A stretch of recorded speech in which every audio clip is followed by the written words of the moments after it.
Buenas noches para todos. Muchas gracias por su asistencia a esta cuarta sesión del curso Gerencia Financiera de la Maestría en Gestión Financiera.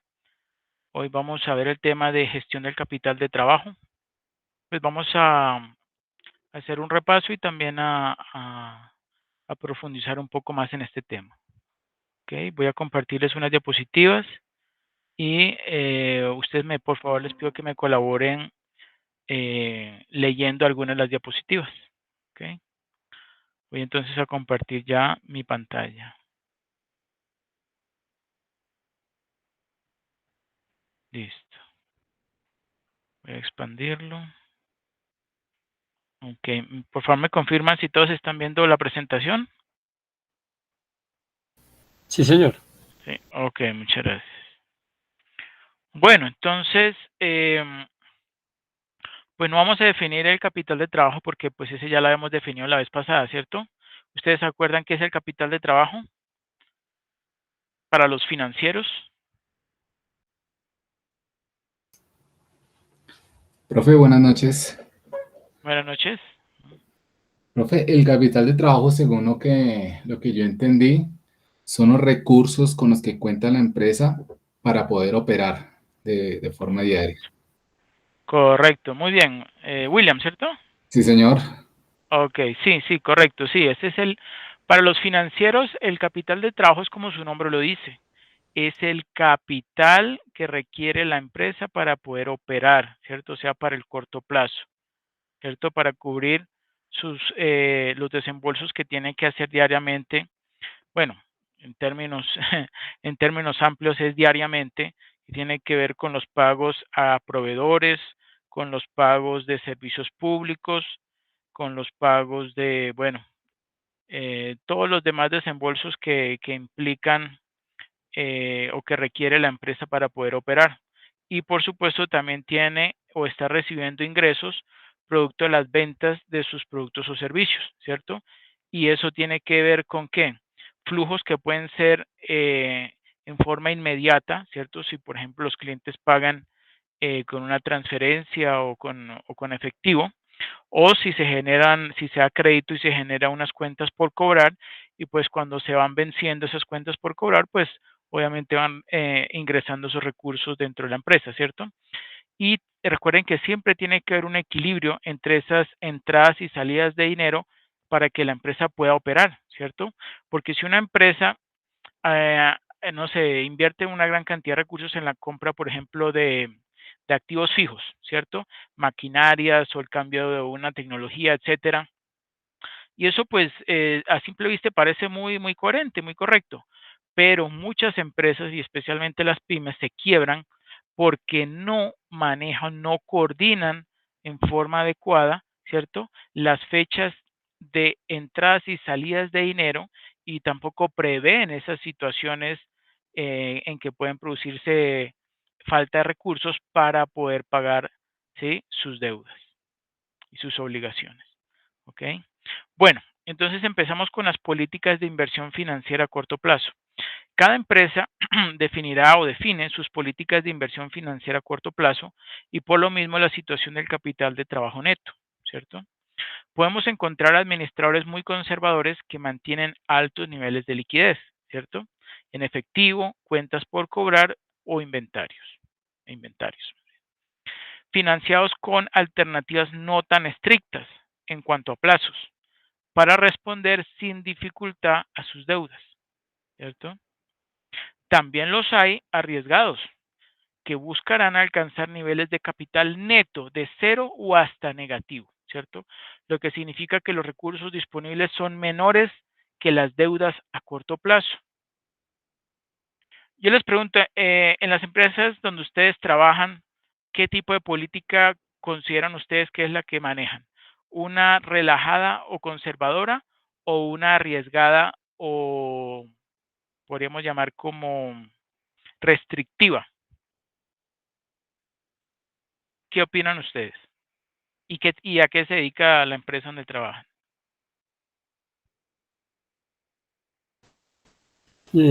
Bueno, pues en mi caso, de pronto la empresa pues es un banco.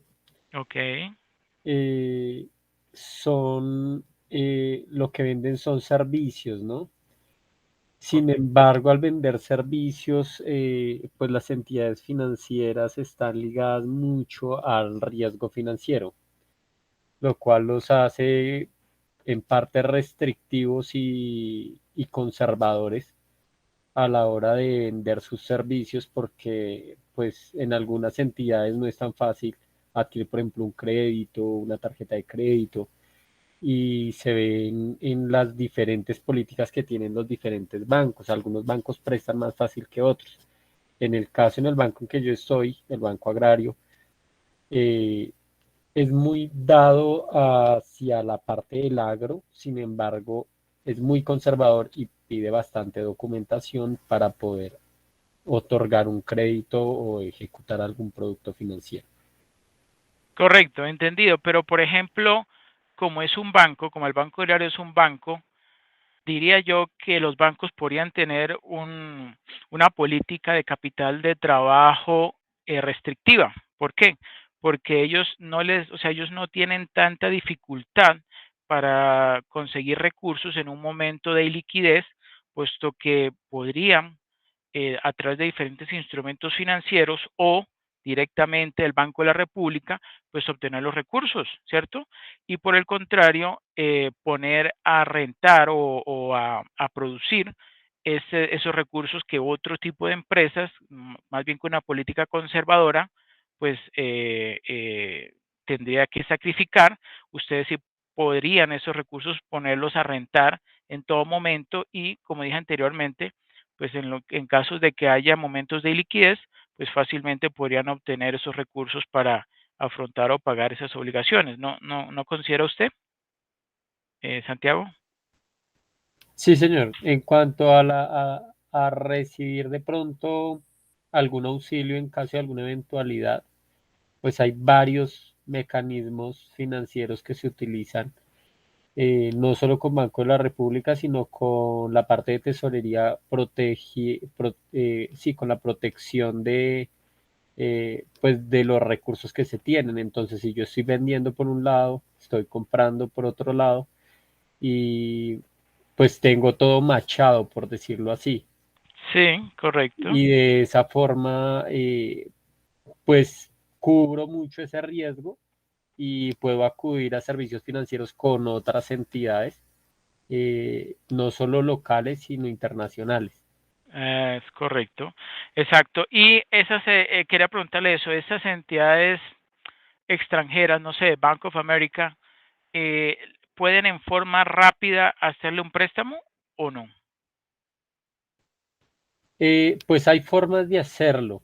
Uno de ellos, por ejemplo, son los instrumentos financieros derivados. Eh, Bueno, pero eso no es, eso es bastante riesgoso, ¿no? depende de cómo se usen, si son por cobertura o si son por especulación. Realmente un banco nunca especula.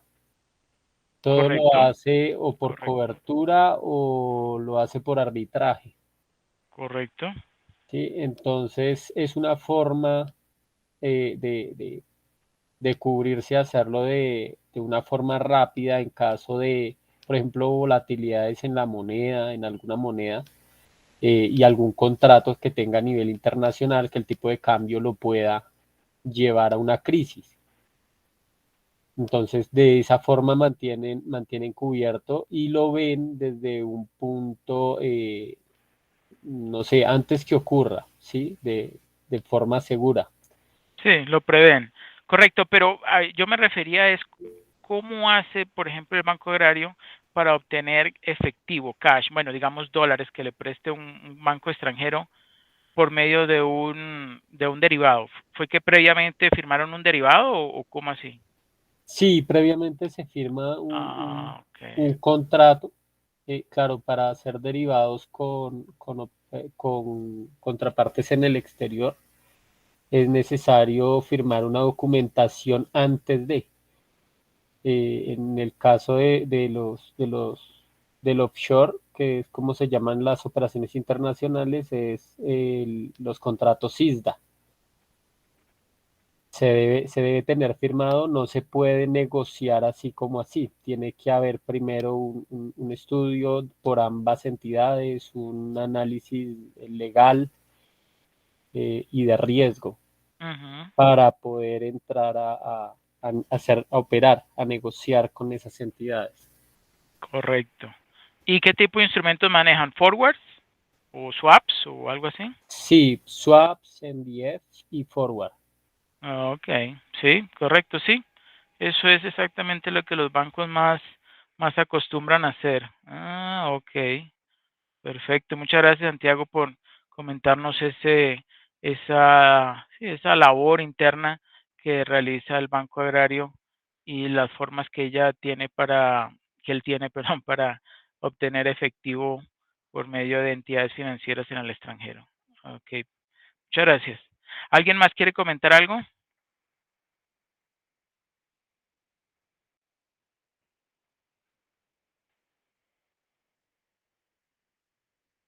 William o Irleni, Natalia,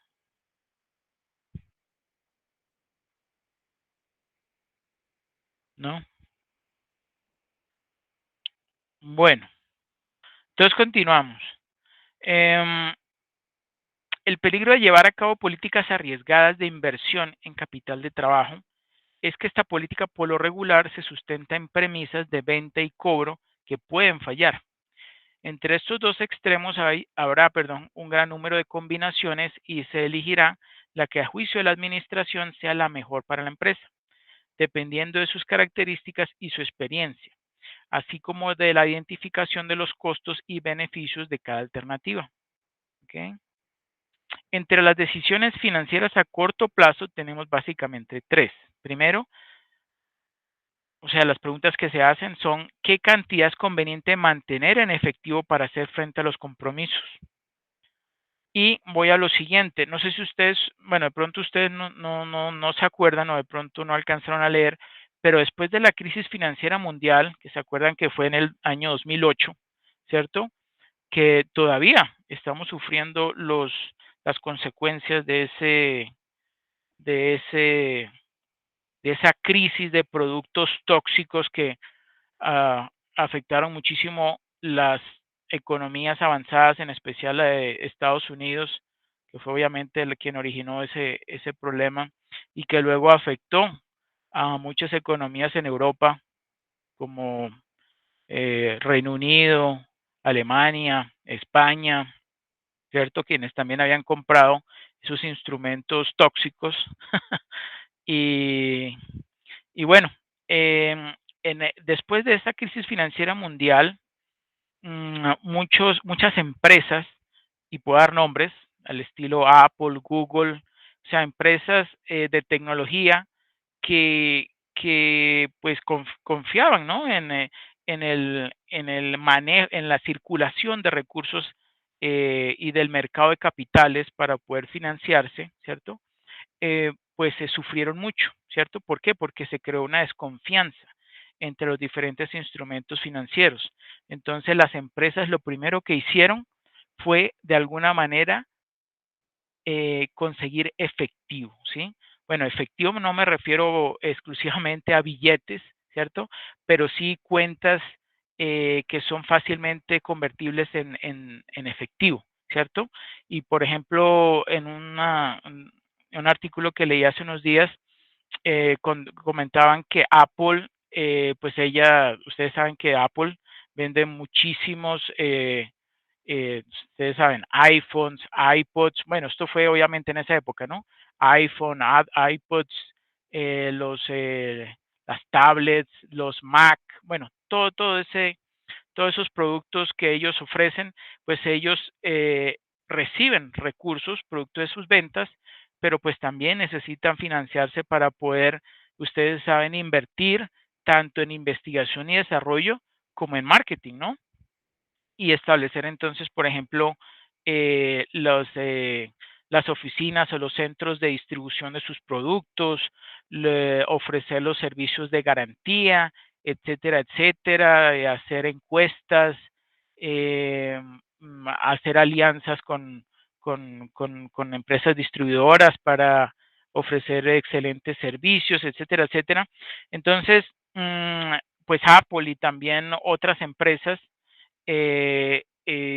hicieron o acumularon una gran cantidad de efectivo porque ellos pensaban que como iba a haber una escasez, o sea, muchos recursos o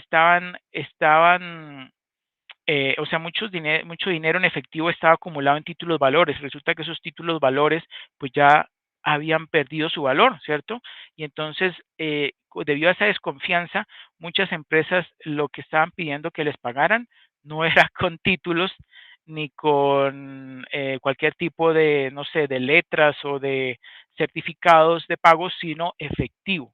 Entonces, lo que hizo, por ejemplo, Apple fue acumular una gran cantidad de efectivo eh, y pagar sus deudas. Pero ¿qué sucedió? Que después de unos meses, los mismos socios, los dueños, ¿sí? La junta directiva de Apple empezó a darse cuenta que el mercado pues estaba empezando pues gracias a la ayuda del mercado, digamos, del gobierno norteamericano, pues estaba evitando que muchas empresas y muchas entidades financieras se quebraran. Ustedes no sé si se acuerdan un monto exagerado de millones de dólares que le prestó el gobierno americano, ¿sí? O sea, la Fed, más bien no fue exactamente la Fed, sino, pero no fue el gobierno americano, sino la Fed, ¿cierto? O sea, es el organismo privado, algo así como el Banco de la República, pero allá es de carácter privado, que le hace préstamos a las entidades financieras y también obviamente al gobierno, pues entonces le inyectó millones de dólares al Bank of America, al Citibank, bueno, a esas entidades que son multinacionales, entidades financieras multinacionales, precisamente para evitar de que se quebraran. Y pues eso, digamos que no en 6 meses, pero sí en cuestión de prácticamente un año más, pues empezó a, a tener nuevamente cierto nivel de confianza al mercado, los mercados de capitales. Entonces, esos socios de Apple lo que hicieron fue solicitarle a Apple, sí, digamos al tesorero de Apple, que dispusiera en cierta forma desde una mayor proporción de esos recursos que tenía invertidos en efectivo para poder conseguir algún tipo de rentabilidad, porque obviamente ustedes saben que esos recursos que se mantienen en la caja, ¿sí? Para poder cubrir los gastos, pues sí, los gastos y obligaciones que acaba de mencionar, pues impiden que esos recursos se puedan poner a producir, ¿cierto? Porque están ahí, es como con una especie de colchón, ¿cierto? Para hacer frente a esas obligaciones. Entonces, al igual que Apple, otras compañías empezaron entonces a, a invertir, porque esos recursos que tenían efectivo, ¿cómo más iban a poder ponerlos a producir si no era y obviamente lo primero, me imagino yo que lo primero que se les ocurrió fue en algo así como en certificados de depósito, ¿cierto? En CDTs, ¿cierto? Que son pues una inversión más segura que, por ejemplo, invertirlos en acciones o en derivados financieros, ¿cierto? Entonces, ahí podemos ver cómo, por ejemplo, la situación de tesorería que estaba manejando Apple, pues obviamente tuvo un cambio bastante fuerte, ¿cierto? En lo, digamos, en su operación de corto plazo, su financiación a corto plazo, y eso obviamente repercutió en que obviamente la rentabilidad de Apple se redujo, ¿sí?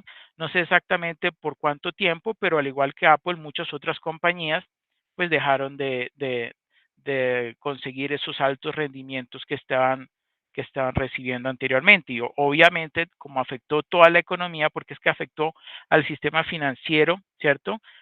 Digamos, al mercado bancario, al mercado de capitales y a la economía, pues obviamente las ventas también se bajaron. Y eso obviamente pues creó como una especie de bola de nieve y hasta hace unos años pues estamos recuperándonos y ahorita con la pandemia pues otra vez se volvió como a empeorar la situación, ¿cierto? ¿Alguien más quisiera, digamos, comentar algún ejemplo de este cambio que hubo en el, en la actividad de tesorería de alguna empresa? Puede ser, no sé, local o también internacional.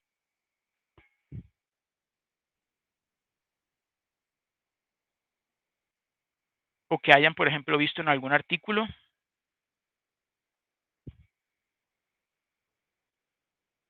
¿No? Bueno, entonces, ¿sí?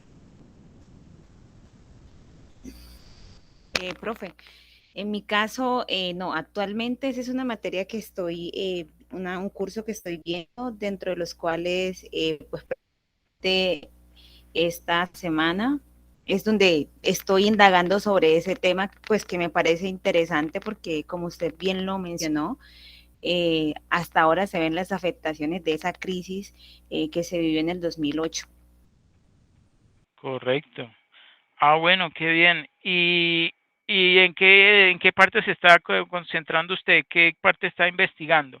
Lo que fueron en sí los subprime, o sea, los instrumentos esos tóxicos y sus calidades ficticias que ofrecían tipo AAA, o más bien las afectaciones que causaron en las economías. Las afectaciones que causaron en la economía. Ok, perfecto, perfecto. Ah, bueno, qué bien.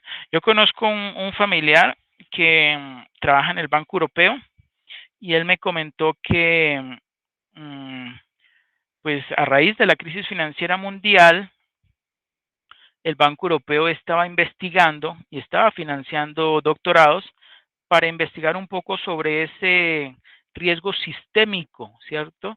El riesgo sistémico, ¿qué es? Es el riesgo que afronta todo un sistema, ¿cierto? Y que se causa o se puede ocasionar porque, digamos, muchos factores pueden ser de tipo, pueden ser ocasionados por el ser humano, ¿cierto? Como ocurrió con la crisis financiera mundial, ¿cierto? Y también pueden ser ocasionados por el clima o, digamos, los efectos medioambientales, pues cómo ese tipo de eventos puede perjudicar y dañar el ciclo económico, ¿cierto? Y el ciclo de movimiento, de circulación de los recursos, ¿cierto? En las economías, y esto puede ser las economías tanto avanzadas como las en vías de desarrollo, cómo este tipo de situaciones pueden ser identificadas y manejadas para que precisamente se eviten eh, o se aminoren los efectos que pudieran ocasionar ese tipo de eventos en un momento futuro. Porque no sé si ustedes han leído o saben que lamentablemente el capitalismo tiene como una de sus desventajas que las crisis financieras, ¿sí? A nivel mundial, ah, por lo regular se repiten con el tiempo, ¿cierto? La segunda más grande que ha tenido la humanidad después de la crisis de 1929 fue precisamente esta, del 2008. Y por eso es que hubo un cambio en las normas de, de allá de Suiza. ¿Cómo es? ¿Sí se acuerda de Santiago? Ah, las normas de Basilea. Las normas de Basilea son unas normas para que las entidades financieras cumplan y puedan medir correctamente el riesgo. Precisamente después de la crisis financiera mundial, supuestamente ellos no se habían dado cuenta, pero obviamente sí se habían dado cuenta, las entidades financieras, que la medición, ¿sí? La medición del riesgo que habían hecho sobre esos productos, esas hipotecas subprime, estaban muy mal valoradas, estaban mal medidas. Y a raíz de eso, entonces se incluyeron una serie de medidas y de requisitos para evitar que esa situación volviera a suceder.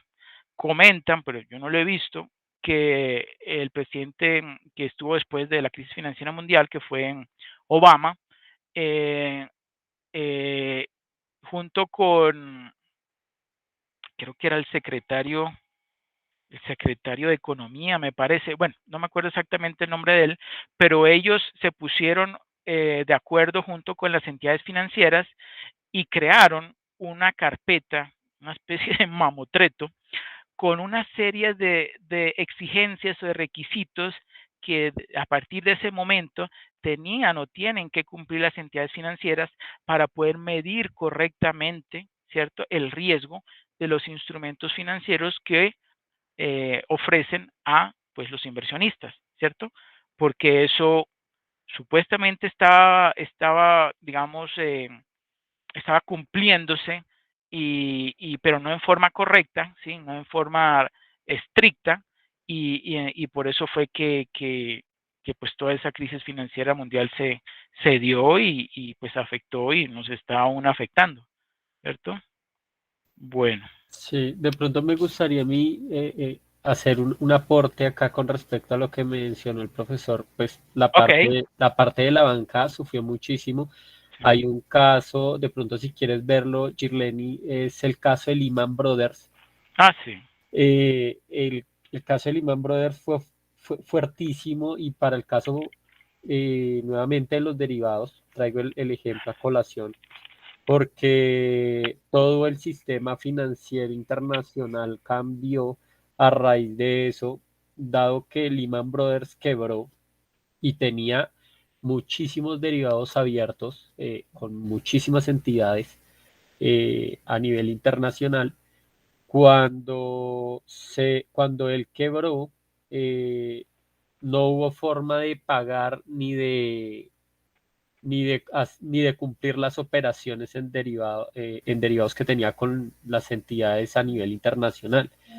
Como yo explicaba ahorita, las operaciones derivados se hacen por cobertura o arbitraje. Eso lo que hace es machar las operaciones y evitar precisamente que alguna fluctuación me ponga a mí en desventaja frente al mercado.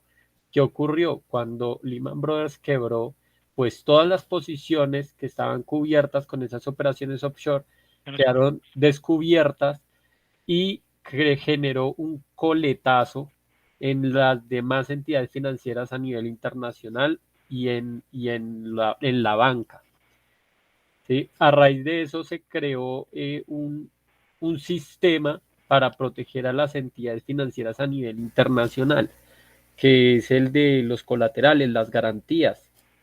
Anteriormente, pues era un banco, pero pues por ejemplo en Colombia hay unos entes de control, los bancos están inscritos en otras entidades que en caso de quiebra, pues algo se logra solventar a nivel nacional. A nivel internacional no hay una entidad que haga pues esa función. Entonces, ¿qué surgió? Las garantías. Entonces, cada vez que se firma un contrato, parte de la mitigación del riesgo, en caso de eventualidad que se generó a partir de la crisis del 2008, es que si se pasa de cierto monto, la posición con respecto a la valoración del producto financiero derivado, se tienen que poner garantías o se reciben garantías para estar cubierto en caso de quiebra. Entonces, en caso de alguna eventualidad como lo que ocurrió con Lehman Brothers, pues yo tengo garantías y lo que hago es coger de esos recursos y adicional a eso puedo terminar todas las operaciones que tenga activas con esa entidad. ¿Sí? De esa forma se mitiga ese riesgo. Eso surgió a raíz de la quiebra de Lehman Brothers. Correcto, muchas gracias Santiago. Sí, es correcto. Y recuerden lo siguiente, Lehman Brothers y también hubo otra empresa que hacía garantías sobre finca raíz, no me acuerdo. Bueno, estaba Lehman Brothers, que es una entidad privada, y estaba otra que era o que tenía recursos tanto el gobierno como privado. Pues resulta que como los montos de pérdida eran tan elevados, el gobierno norteamericano o la Fed solo pudo salvar a una de las dos, ¿cierto? Y salvó a la otra, no salvó a Lehman Brothers. Por eso fue que Lehman Brothers se quebró, ¿sí? Y la Fed sí quería ayudar a Lehman Brothers, pero digamos, la constitución norteamericana establecía que le tenía que dar prioridad a las instituciones financieras que tuvieran capital americano. Y por eso fue que sucedió eso. Y me acuerdo, me comentó mi primo que Lehman Brothers tenía una gran cantidad de operaciones en Europa, ¿cierto? Por eso es que el gobierno, el Reino Unido y Alemania, con los que había, sí, realizado contratos de enormes montos de dinero y que obviamente antes de la crisis estaban generando jugosos rendimientos a todos estos banqueros y asesores financieros, pues de un momento a otro, como le decía Santiago, quedaron sus posiciones descubiertas y ¿qué tuvieron que hacer? Llevar todos esos futuros o esas carteras, ¿cierto?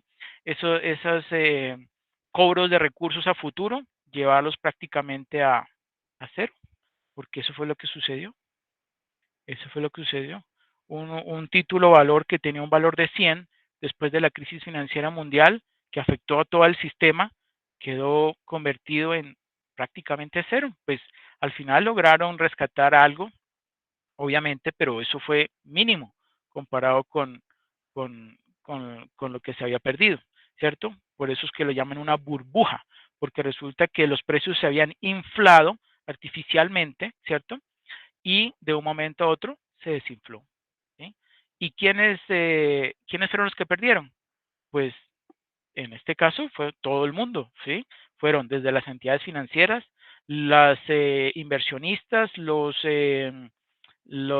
inversionistas que estaban comprando casas en el mercado americano y que de un momento a otro con esos recursos vendían una casa, o sea, pedían una hipoteca, con esos recursos que les daban, entonces compraban otra propiedad y así iban haciendo con uno u otro finca raíz, iban subiendo y subiendo y subiendo los precios hasta que llegó un momento en que las tasas de interés subieron y no había esa tan gran cantidad de compradores y oferentes que estalló la burbuja. ¿Ok? Bueno, muy bien. ¿Alguien más quiere aportar algo más?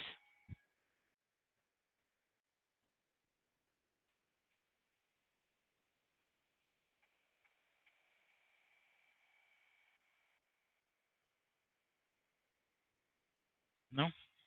Bueno, entonces continuamos. Segundo, ¿cuáles deben ser los niveles de inventario y por lo tanto las compras de materia prima? Y tercero, ¿qué condiciones de crédito deben ofrecerse a los clientes? Entonces vamos a ver ahorita el efectivo, el inventario y las condiciones de crédito. Efectivo, ¿quién me ayuda por favor leyendo el efectivo?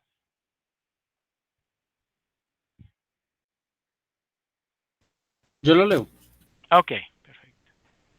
Una empresa debe mantener efectivo, cuentas bancarias e inversiones temporales, tanto para sus operaciones normales, pago de salarios, vencimiento de sus deudas, pago de los impuestos a cargo y de los gastos de operación, como por razones de preocupación ante irregularidades o tardanzas en los cobros.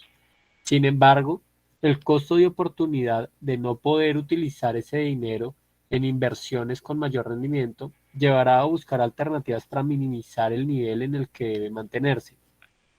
Es importante determinar el saldo mínimo que debe mantenerse en efectivo, mismo que dependerá de factores como el costo de oportunidad, la incompatibilidad entre las fechas de entrada y salida de dinero, la seguridad en la cobranza y la facilidad para conseguir financiamiento a corto plazo y para invertir los excedentes temporales.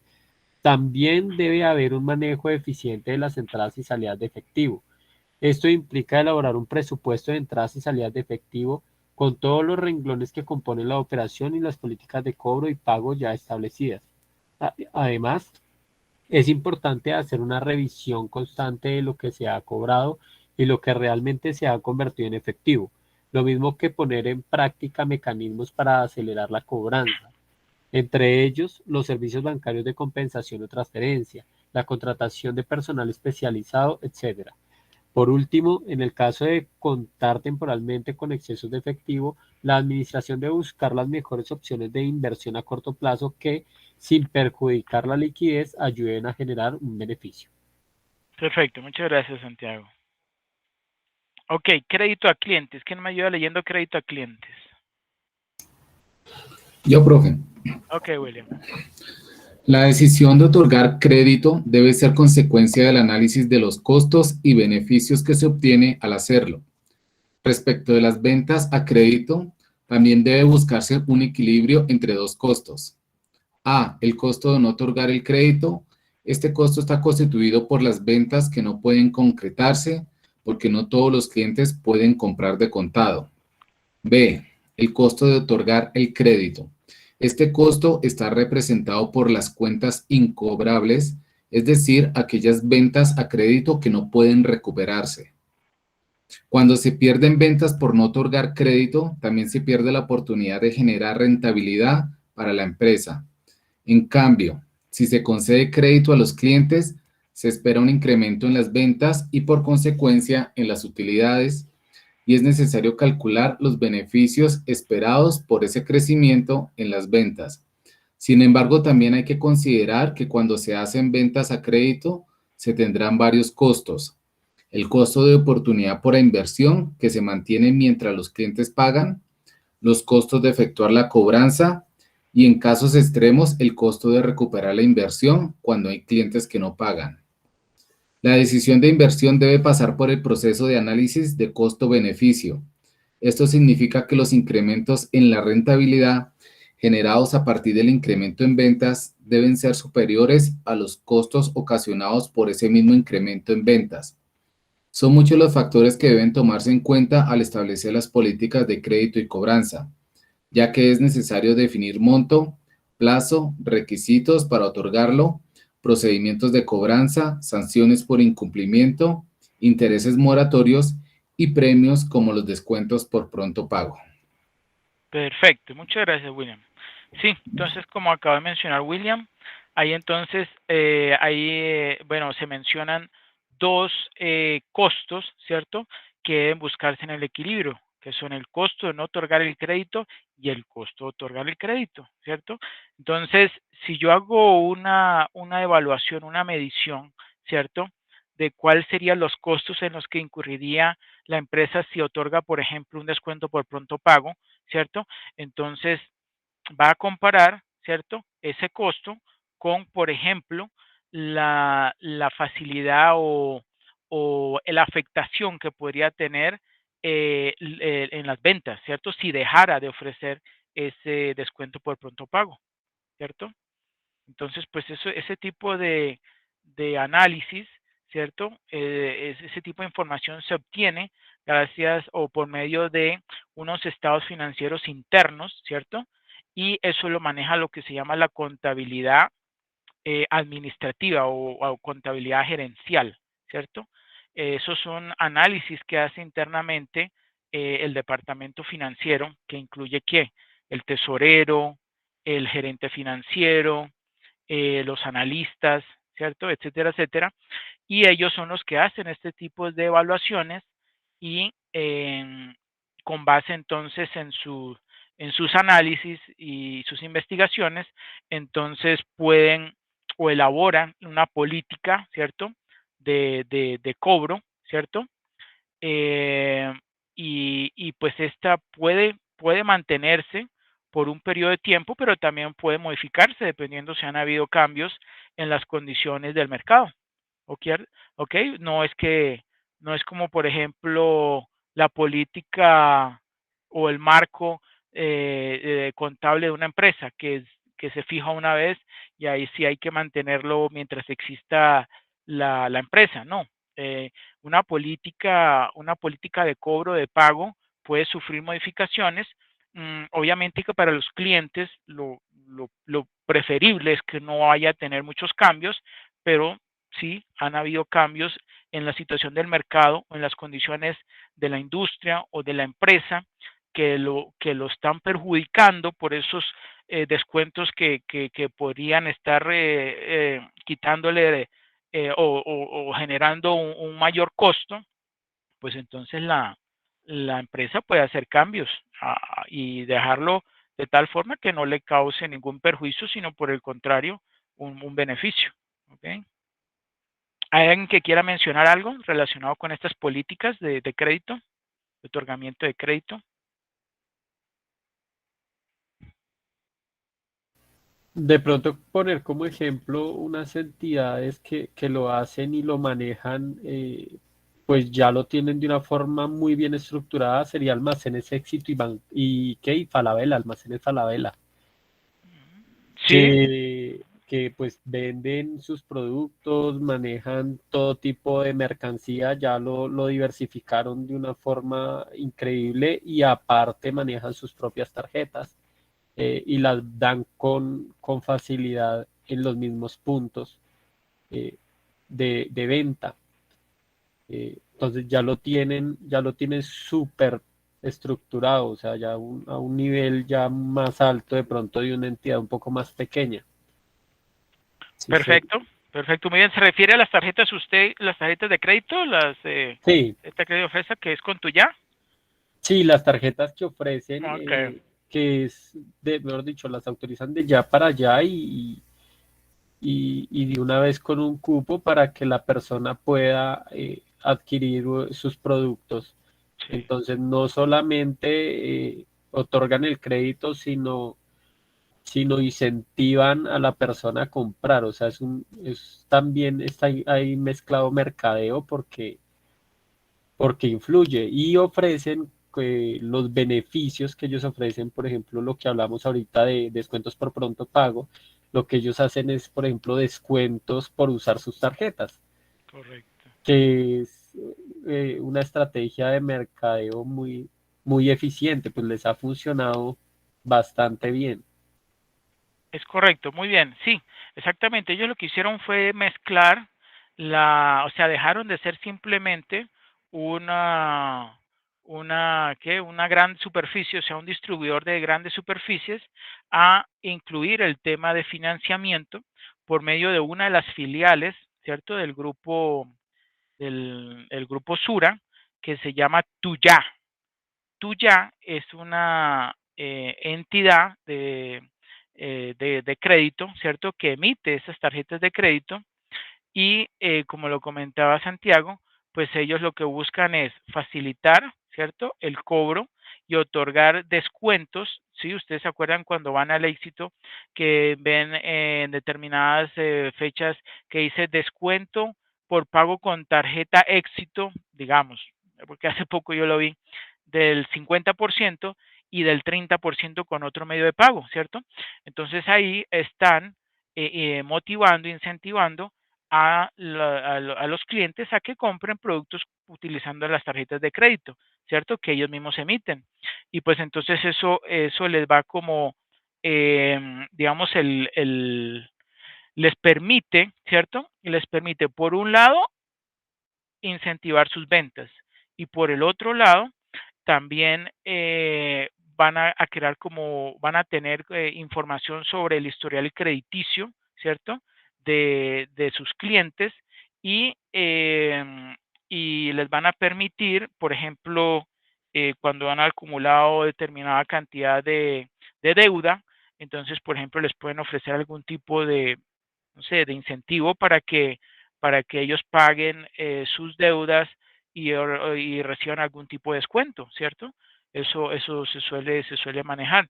Y eso depende, por ejemplo, ¿de qué? Del nivel de riesgo. Si es un cliente que es cumplido con sus pagos, que no se atrasa, que paga siempre a tiempo, pues obviamente entonces ese riesgo que estaría asumiendo el banco sería menor y eso lo puede traducir en, por ejemplo, una tasa de interés un poco menor o un descuento por un pago adelantado, etcétera, etcétera. Hay diferentes formas para poder, digamos, beneficiar de alguna forma a su cliente o tarjeta viente, ¿cierto? Bueno, perfecto. Entonces continuamos. Mm, Cuando el cliente solicita el crédito, la información que presenta, bueno, que presente y la que pueda obtenerse de su historia crediticia son fundamentales para la futura recuperación de la inversión. Es importante mantener archivos actualizados de su desempeño como cliente para futuras solicitudes. La búsqueda y el mantenimiento de la información también representan un costo que debe ser tomado en cuenta. Recurrir al buró de crédito en busca de la historia crediticia de solicitantes que no han sido clientes de la empresa tiene un costo, ¿cierto? O sea, el conocer el, el histórico crediticio de un cliente, eso tiene un costo para las entidades financieras, ¿cierto? Pero eso les va a permitir conocer cómo es su cliente, ¿sí? Si es una persona cumplida o si es una empresa cumplida, si es una empresa que a veces paga a tiempo y a veces no, etcétera, etcétera, ¿cierto? Pero también el beneficio de evitar pérdidas por otorgar financiamiento a personas con historia de incumplimiento en sus compromisos, que acabo de mencionar.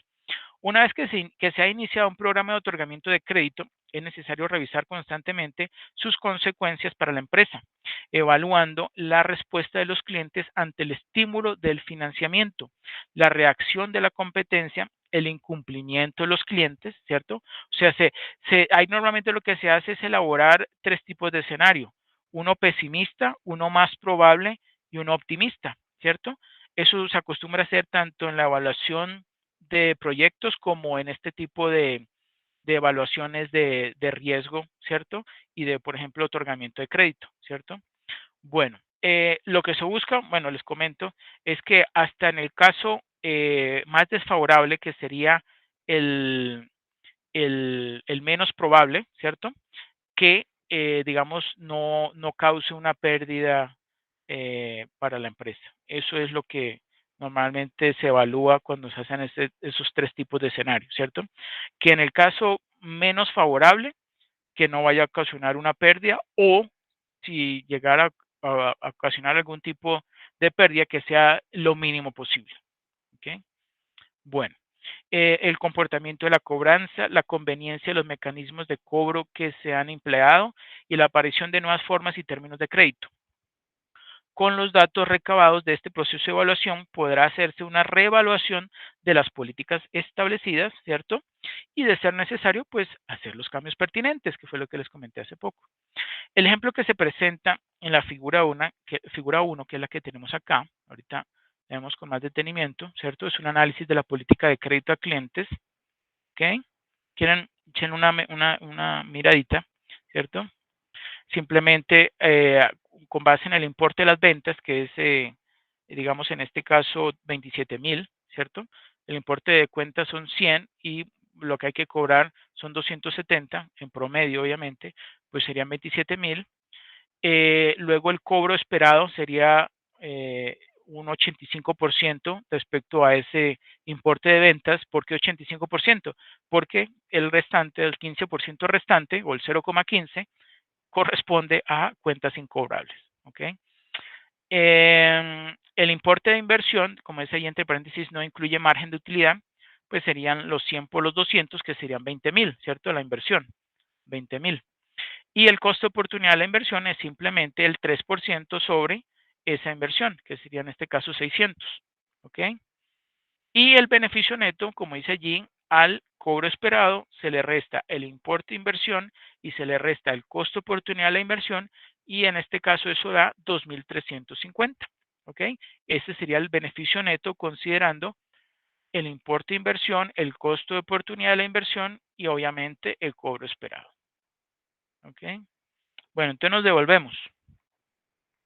El ejemplo que se presenta en la figura 1 muestra los cálculos que deben hacerse para tomar una decisión de crédito. Un cliente hace un pedido, por ejemplo, de 100 unidades, por eso ahí teníamos donde dice importe de cuentas son 100 unidades, y solicita un plazo de 30 días para pagar.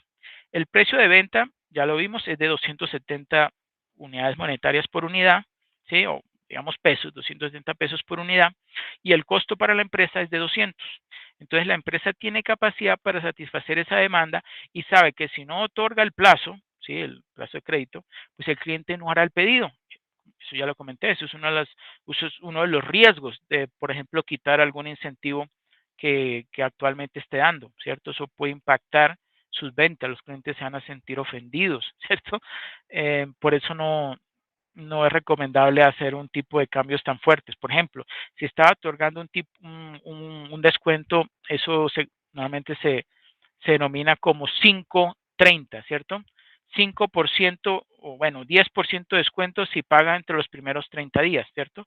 10.30 o 5.30, ¿cierto? Entonces, lo que se recomendaría es de pronto si está afectando mucho el rendimiento de la rentabilidad de la empresa, pues entonces reducir un poco ese porcentaje. Por ejemplo, si está en el 5, pasarlo al 7 o incluso pasarlo al 5, pero nunca desaparecerlo, ¿cierto? Porque pues eso muy seguramente va el cliente lo va a sentir como como una ofensa, como una falta de, no sé, de, de confianza, ¿cierto? Y posiblemente consiga otro proveedor, ¿cierto? Y eso pues, eso no es bueno para ninguna empresa, ¿cierto? Bueno, el cliente entonces no hará el pedido y comprará la mercancía con otro proveedor. Un análisis de crédito muestra que la probabilidad de que el cliente no pague es del 15%, eso ya lo vimos que el porcentaje de cuentas incobrables es del 15%, y la empresa ha determinado que su costo de oportunidad, ¿cierto?, es del 3% mensual, o sea, el costo de obtener el dinero para financiar a los clientes. ¿Ok? Entonces se preguntan ustedes, ¿conviene aceptar el pedido? ¿Sí o no? Dice ahí más abajito. Los resultados anteriores permiten tomar la decisión de otorgar el crédito. Miren que está dando 2.350 el beneficio neto. Observe que no se considera la posibilidad de cobrar el 100% de las cuentas por cobrar. Eso también así es en la realidad. Digamos, hay una cartera de cuentas por cobrar de, no sé, 1.000 millones. De esos 1.000 millones, con toda seguridad, ninguna empresa puede asegurar que esos 1.000 millones se los van a pagar todos sus clientes a los que le otorgó crédito. ¿Por qué? Por diferentes motivos.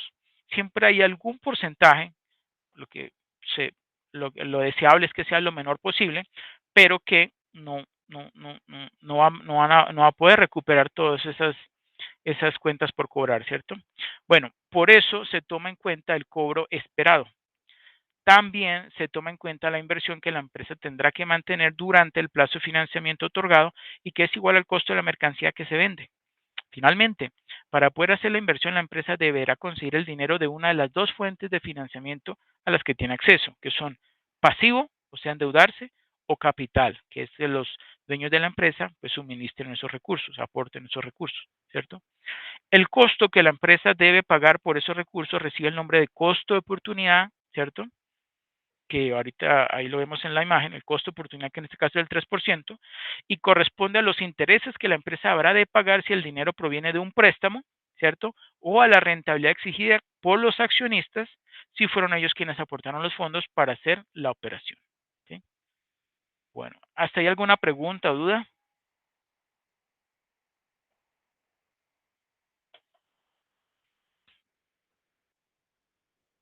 ¿No? Sí, profesor, de Sí, pronto vale. los costos que se dan a raíz del préstamo, ya sea por sistema, porque tocó llamarlo, a recordarle, esos costos Ok, adicionales están implícitos dentro del costo de oportunidad. correcto. Eso es correcto, sí. Miren lo siguiente, el costo de oportunidad también lo llaman la tasa mínima exigible de rendimiento o la TEMAR, ¿cierto? Esa tasa de interés, que como dijimos anteriormente es un costo de oportunidad, es una agrupación de diferentes cosas que incluye. Por un lado, está asumiendo el riesgo por parte de la entidad financiera. También está asumiendo la rentabilidad mínima que desea obtener esa empresa en otro tipo de inversión, ¿cierto? Y el otro es la inflación, ¿sí? Entonces, digamos que es un ponderado, bueno, aunque ahorita más adelante vamos a ver lo que es el WACC o el costo promedio ponderado de capital, pero digamos es una sumatoria de tres diferentes fuentes que se reflejan en el costo de oportunidad o también lo llaman tasa mínima de rendimiento, ¿sí? O TIO o tasa de interés de oportunidad, ¿cierto? Eso tiene diferentes denominaciones, pero a eso es que se refiere. Y sí, efectivamente digamos, ese costo de las llamadas que tienen que hacer para cobrar a sus clientes también tiene que estar considerado y tiene que estar incluido dentro de ese costo de oportunidad. El ejemplo dice que es un 3%, pero por lo regular es más elevado, ¿sí? Más elevado, un 3%. Sí, sí, sí está claro, Santiago. Sí, señor. Sí, señor. Ok, perfecto. Bueno, entonces continuamos. ¿Quién me ayuda, por favor, leyendo inventarios?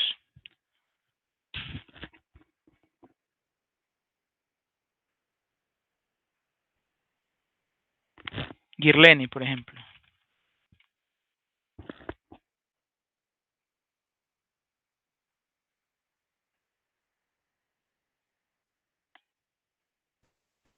Si quiere, lo vuelvo a leer yo.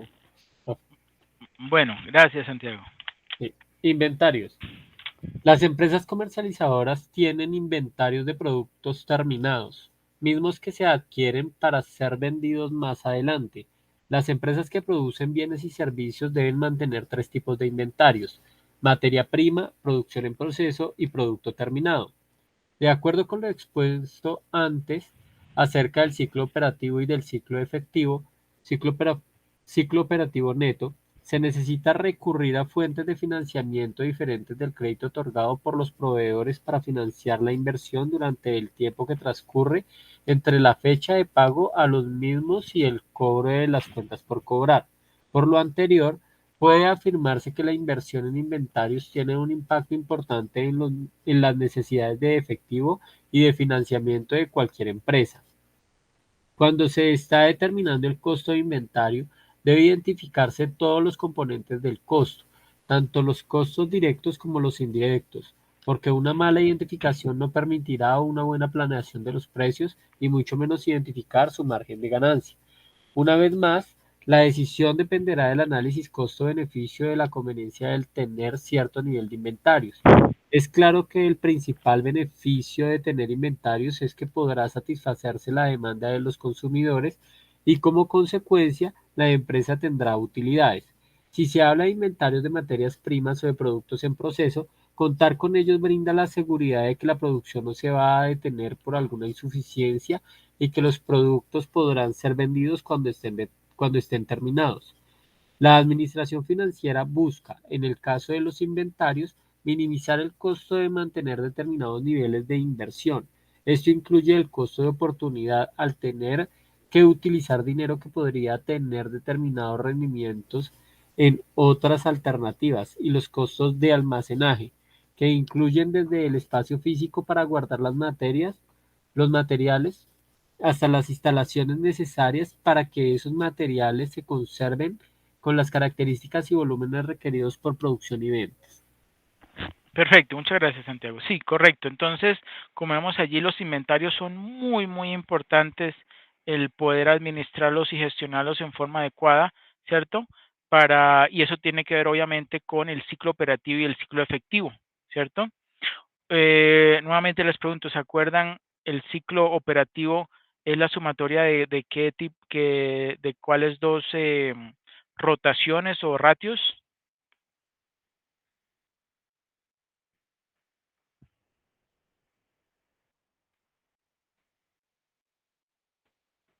¿Se acuerdan? Profe, creo que rotación de inventarios y rotación de... Ujú, sí. Rotación... No me acuerdo, se me olvidó.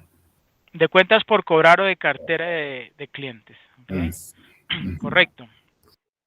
Entonces, si desde el momento en que la empresa, ¿cierto? Desembolsa los recursos para la compra de sus materias primas, vamos a suponer que es una empresa manufacturera, ¿cierto? Hasta que la empresa recupera esos recursos, ¿sí? Producto de la venta de sus productos a la prestación de sus servicios, ese periodo de tiempo, esa sumatoria, ¿cierto? Es lo que se conoce como el ciclo operativo, ¿ok?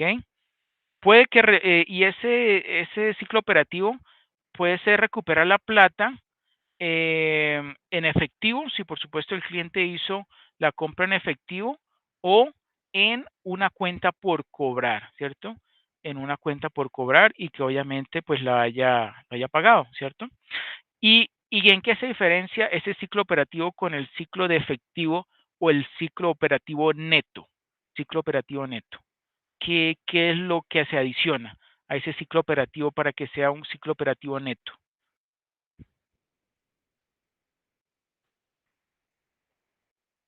¿Se acuerdan? Tiene que ver con los proveedores, ¿cierto? Es ese financiamiento que están dando los proveedores, ¿cierto? De la empresa para que en el momento en que supuestamente debería desembolsar recursos para pagar esa materia prima, esos días que le está dando el proveedor de no pago, porque obviamente si la empresa ofrece crédito, pues a la empresa también le ofrecen sus proveedores crédito, ¿cierto?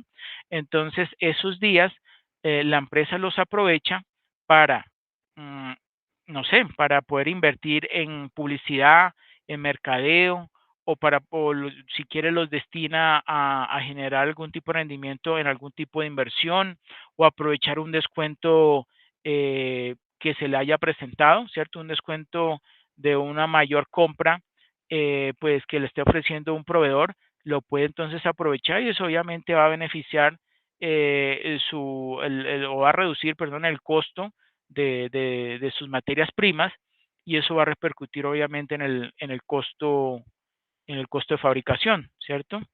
Entonces, pues todo ese tipo de aspectos o elementos, pues tienen que o van a repercutir en la determinación de los costos de la empresa y ese ciclo, ¿cierto? De conversión, de desembolso de dinero hasta que recupera esos recursos y los vuelve a invertir en la compra de materias primas para que esas materias primas entonces luego pasen y las agrega entonces por medio de, los mezcla, deberíamos decir como que les agrega un valor añadido, pasan digamos, al productos en proceso y por último a productos terminados. Entonces, ese periodo de fabricación también obviamente tiene un impacto y va a influir en ese ciclo operativo, ¿cierto?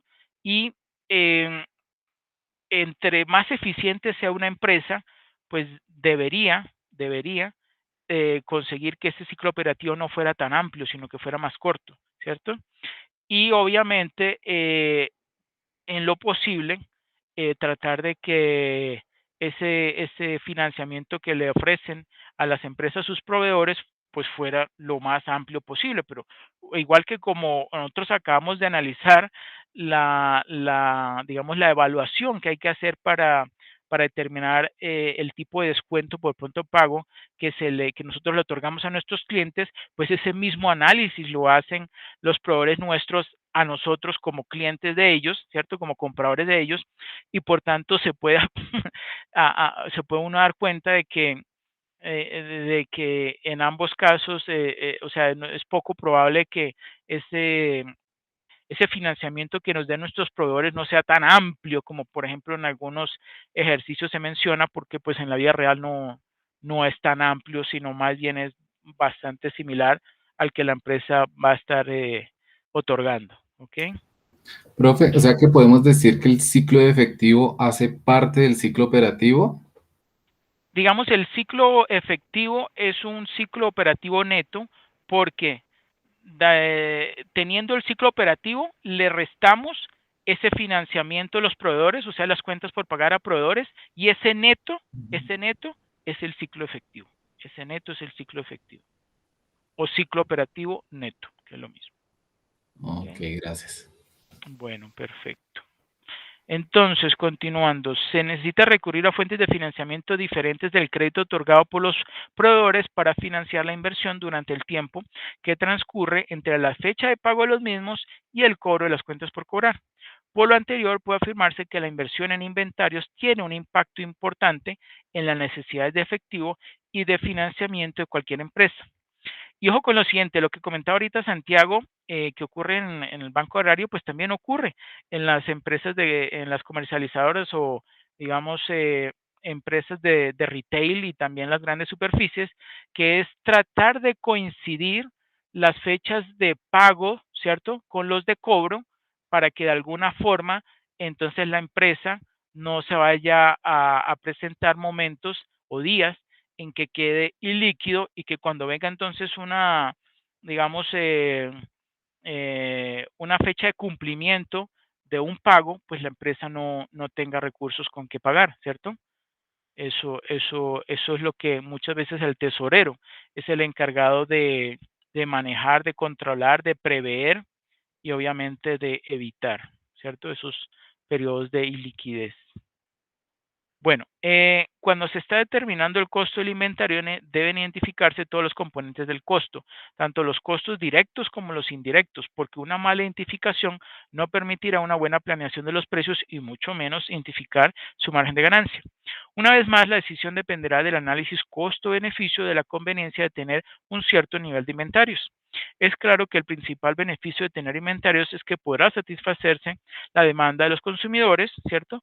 Y como consecuencia la empresa tendrá utilidades. ¿Ok? Y ojo que no es solamente una empresa, aunque aquí ponemos el ejemplo de la empresa fabricante o manufacturera, también una empresa comercial, pues tiene que considerar el que si en algún momento hay una demanda grande de sus productos y no tiene la disponibilidad, sí, pues va a dejar de ganar o va a dejar de vender esos productos que de un momento a otro le hicieron el requerimiento y, y que de pronto si hubiera tenido con capital, digamos, un colchón, hubiera podido aprovechar y hubiera podido hacer un pedido, digamos, inmediato a su proveedor y haber podido satisfacer ese requerimiento y haber conseguido las ventas que pues no, de pronto no estaban pronosticadas, ¿cierto? Bueno, una vez más, la decisión dependerá del análisis costo-beneficio y la conveniencia de tener cierto nivel de inventarios. Es claro que el principal beneficio de tener inventarios es que podrá satisfacer la demanda de los consumidores y como consecuencia la empresa tendrá utilidades. Si se habla de inventario de materias primas o productos en proceso, contar con ellos brinda la seguridad de que la producción no se va a detener por ninguna insuficiencia y que los productos podrán ser vendidos cuando estén terminados. La administración financiera busca, en el caso de los inventarios, minimizar el coste de mantener determinados niveles de inversión. Esto incluye el costo de oportunidad, ¿cierto? Al tener que utilizar dinero que podría tener determinado rendimiento en otras alternativas y los costos de almacenaje, que incluyen desde el espacio físico para guardar los materiales, los insumos, ¿cierto? Hasta las instalaciones necesarias para que esos materiales o esos insumos se conserven con las características y volúmenes requeridos por producción y venta. ¿Ok? Bueno, ¿hasta ahí alguna pregunta o todo claro? Profe, una inquietud, o sea que es importante definir el ciclo de efectivo y ciclo operativo para una empresa Claro. con la finalidad de evitar el financiamiento externo, de pronto que se vea necesidad de que se quede sin recursos durante su proceso productivo y evitar buscar financiamiento externo. Correcto. Bueno, eso depende obviamente del tipo de empresa, pero digamos en una empresa comercial, sí, eso es lo que se busca. Digamos eso con base en los datos históricos, entonces se puede hacer una buena proyección, digamos, a mediano plazo, no, a cuestión de unos meses, ¿cierto? Pero esa información por lo regular también se tiene que ir modificando o cambiando, porque como les comenté anteriormente, digamos, el tesorero lo tiene que ir analizando y tiene que ir observando para ver si eso que él consideró o que él analizó con base en los datos históricos se está replicando, ¿cierto? En un plazo, no sé, de 2, 3 meses, o si por el contrario va a tener que realizar algún cambio y obviamente, como dije anteriormente, hacer algún tipo de cambio en su política de cobros, ¿cierto? Sí. Ok, gracias. Bueno, con mucho gusto. No disponer de inventarios a tiempo también genera costos como el de no poder hacer frente a un pedido urgente, ¿sí? Con un sobreprecio o el de tener que parar la producción para volver a iniciarla más tarde. Por lo tanto, debe buscarse el nivel de inventarios que minimice el costo total. Y aquí vamos a ver una herramienta. Existe gran variedad de técnicas o herramientas que facilitan el control o manejo de los inventarios y tienen el objetivo de lograr la reducción de costos. Dichas técnicas van desde modelos muy simples hasta programas altamente sofisticados y complejos que son parte importante de la administración de la producción y las operaciones. En el campo de la administración financiera, el énfasis que se hace al evaluar la conveniencia de invertir en inventarios tiene que ver con el impacto de su implantación en los costos totales para la empresa. Algunas de esas técnicas ya muy conocidas y de fácil aplicación son la cantidad económica de pedido o CEP. El modelo de la cantidad económica de pedido permite determinar la cantidad de inventario que se recomienda mantener y que reduce los costos al mínimo. El modelo utiliza una fórmula matemática que considera que los costos de tener inventarios y los costos de no tenerlos se comportan en forma inversa. ¿Qué significa en forma inversa? Que cuando aumenta uno, se reduce el otro, o cuando se reduce uno, se aumenta el otro, ¿cierto? Una relación indirecta. Por ello, debe haber un costo mínimo para cierto nivel de inversión. Por ejemplo, considere el costo de una empresa que utiliza mensualmente 1000 unidades de cierto material, cuya producción por unidad y el costo de hacer un pedido es de 63, ¿cierto? En cada una de esas órdenes. Perdón, yo me salté, qué pena. Una empresa que utiliza mensualmente ciertas unidades de cierto material cuya producción es uniforme, ¿sí? Qué pena, cuya producción es uniforme y que cuenta con las 1000 unidades al principio de cada mes. Mantener inventarios le cuesta a la empresa 6 pesos, ¿cierto? Por unidad y el costo de hacer un pedido es de 63 pesos en cada ocasión, ¿cierto? Nos preguntamos, ¿le convendrá hacer pedidos mensuales de 1000 unidades? Y ahorita vamos a ver el cálculo. Podríamos hacer algunos cálculos siguiendo el procedimiento de prueba y error, ¿cierto? Pero para observar qué pasa con los costos totales en un año cuando se cambia el tamaño del pedido. Un supuesto de los cálculos que se presenta en la figura 2, que es esta que tenemos acá, ¿sí? Ya lo vamos a ver. En la figura 2 es que lo que se recibe al principio del periodo se consume totalmente durante el mismo, de manera que el nivel de inventarios al final del mes es de 0 unidades. Ese es el supuesto que está por debajo de esta fórmula que ya vamos a ver. Y por lo mismo el inventario promedio durante cada mes es de 500 unidades. Entonces dice allí la tabla. Tenemos pedidos de 3 formas. ¿Qué? 9 formas. Anual, semestral, trimestral, bimestral, mensual, quincenal, semanal y diario, ¿cierto? Son 8. Y ahí tenemos el número de pedidos, ¿cierto? Si es anual es uno solo. El costo de mantener ya dijimos que es un costo fijo de 6. El costo de pedir también es un costo fijo de 63. El inventario inicial, vamos a suponer que son 12,000, ¿cierto? Porque es anual. Y recuerden que hemos dicho que era 1000 mensual. Entonces, por eso el inventario inicial va a ser de 12,000 unidades. El inventario promedio, ya dijimos que es simplemente la mitad, o sea, en este caso 6,000. El costo total de pedir, pues ya vimos antes que estaba dado que son 63.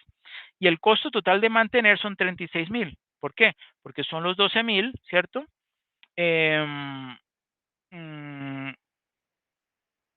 O ese valor ya está, no, perdón, ese valor ya está dado, son 36,000. El costo total anual serían entonces los 36,000 del costo total de mantener más el costo total de pedir, que son los 63, o sea, 36,063, ¿cierto? Y vemos allí que a medida que ese aumenta en el año, la cantidad de pedidos, en lugar de ser 1, pasa a ser 2, o si es trimestral pasa a ser 4, si es bimestral pasa a ser 6, etcétera, etcétera.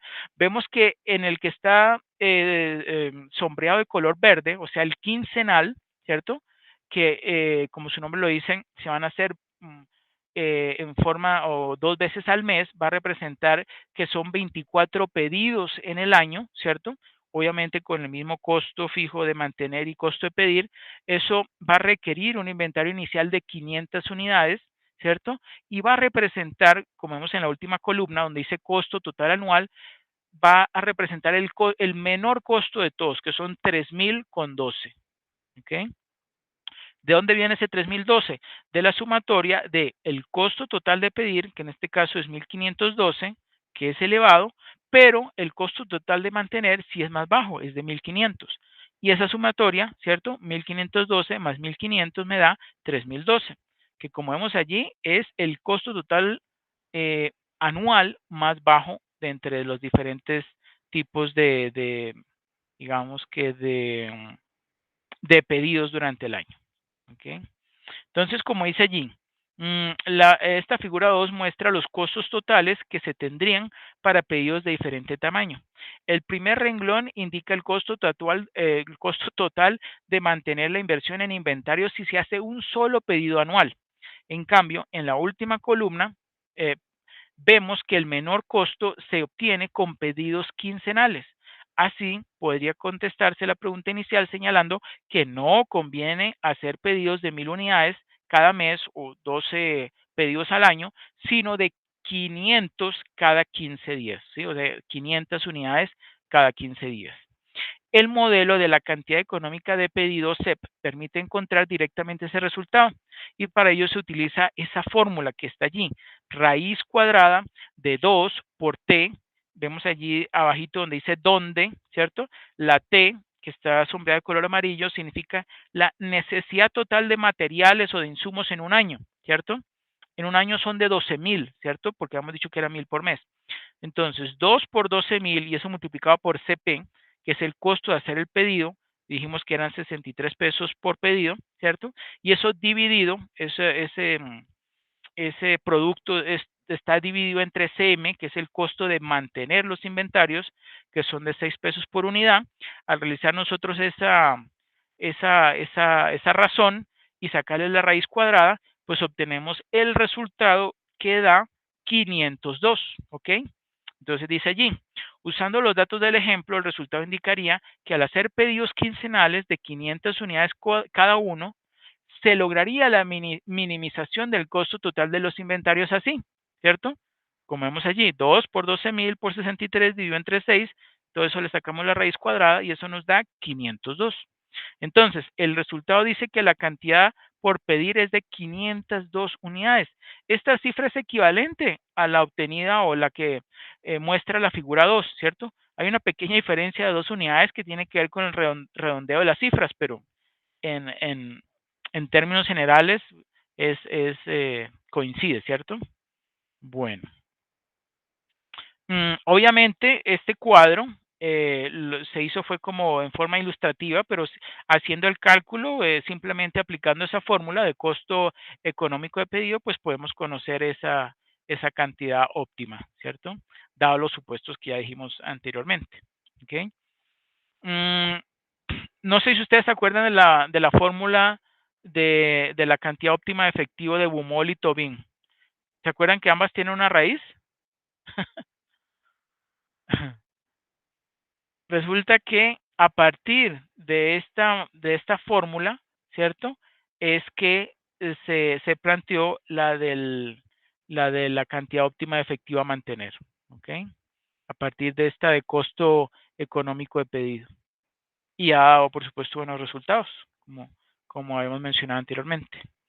Bueno, ahora veamos el sistema ABC. Este sistema es un modelo de administración de inventarios que los divide en grupos de acuerdo con la inversión requerida, de tal forma que los mayores esfuerzos de manejo y control se ejercen sobre el grupo que representa los mayores niveles de inversión y no necesariamente sobre los inventarios más cuantiosos si se considera las unidades en existencia.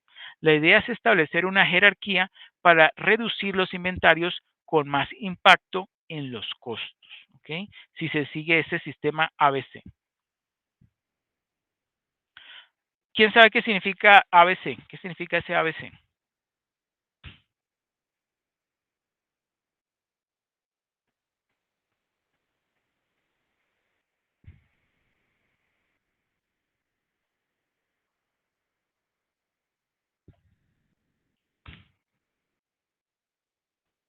Los contadores lo tienen que conocer. ¿Quién hay ahí de contador?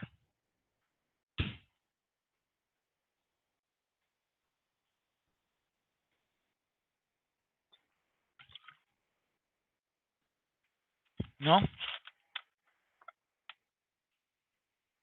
Es Activity Based Cost, ¿cierto? O sea, un sistema de costeo basado en actividades.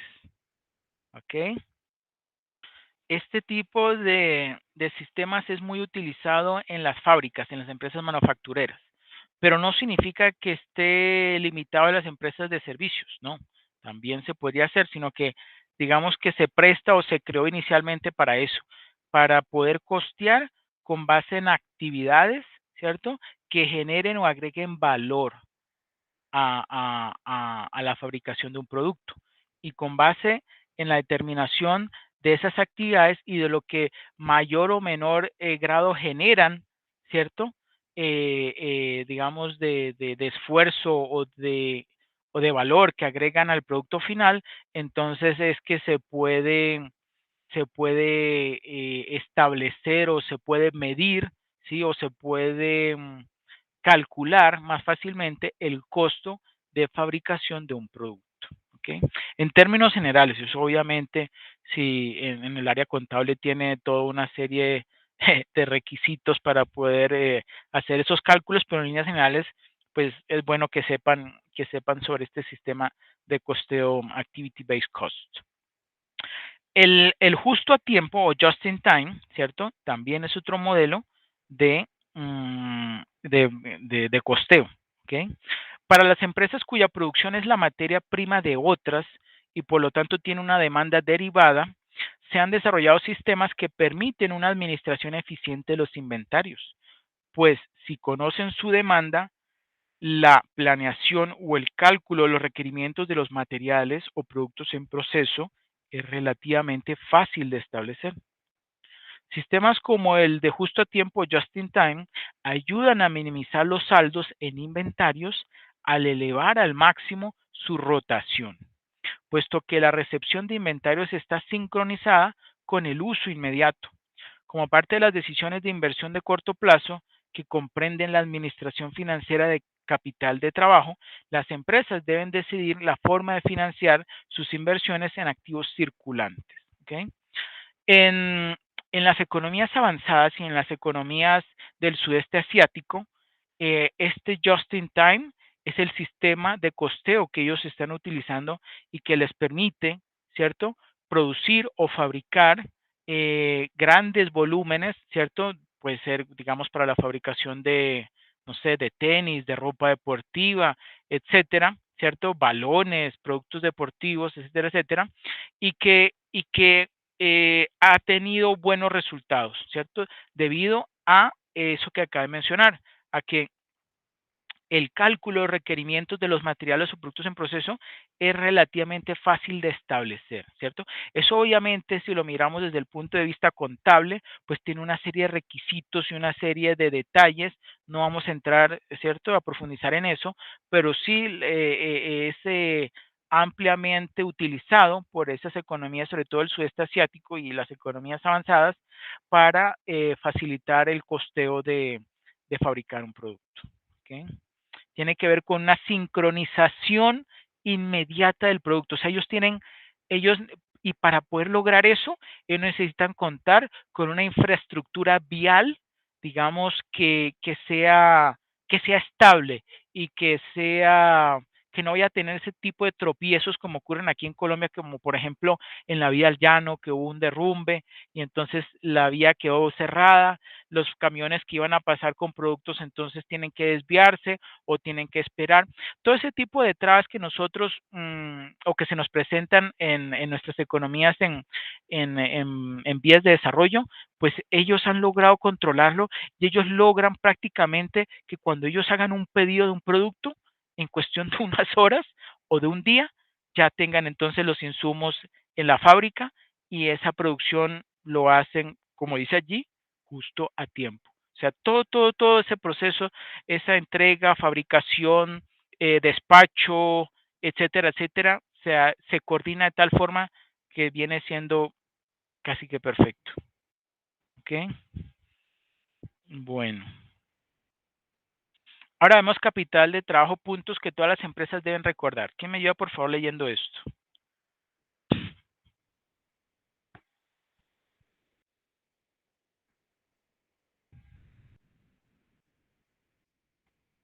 Natalia. Natalia que no ha leído.